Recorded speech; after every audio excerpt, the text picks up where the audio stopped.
আসসালামু আলাইকুম, সবাইকে শুভেচ্ছা জানাচ্ছি আজকের রেসিপিতে। পুডিং তৈরি করা খুব সহজ ব্যাপার।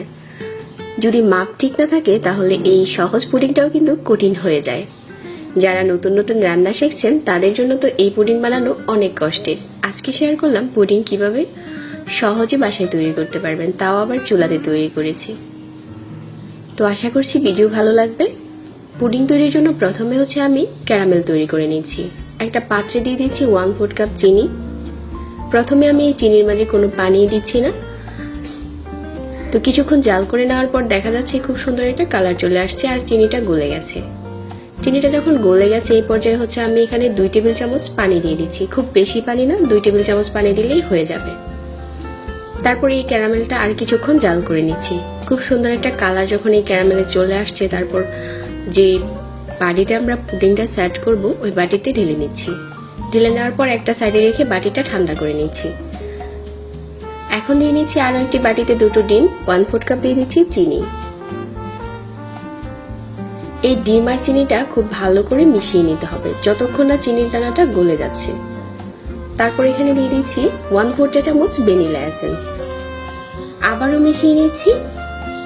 যখন মেশানো হয়ে যাবে তারপর দিয়ে দিচ্ছি 1 কাপ লিকুইড মিল্ক। আমি 2টা ডিমের সাথে 1 কাপ লিকুইড মিল্ক নিয়েছি আর মিল্কটা আগে থেকে জাল করে নিয়েছি। তো আমাদের পুডিং এর মিশ্রণ এখন রেডি।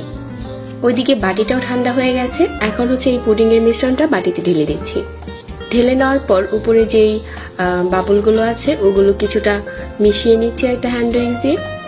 চাইলে চামচ দিয়ে এই কাজটা করতে পারবেন। তারপর একটা ফয়েল পেপার দিয়ে বাটিটাকে ঢেকে দিচ্ছি। এখানে কারো হাতের কাছে যদি ফয়েল পেপার না থাকে যে কোনো ঢাকনা দিয়ে বাটিটা ঢেকে দিতে পারেন। আজকের পুডিংটা আমি চুলায় বেক করছি। 3 কাপের মতো পানি দিয়ে দিচ্ছি। তারপর পুডিং এর বাটিটা বসিয়ে দিলাম আর ঢাকনার যে ছিদ্রটা ছিল ওইটাও বন্ধ করে দিয়েছি। এখন আমি ভাপে সিদ্ধ করব 20 মিনিট। 20 মিনিট পর ঢাকনাটাকে সরিয়ে নিচ্ছি আর চুলাটাকে বন্ধ করে দিচ্ছি।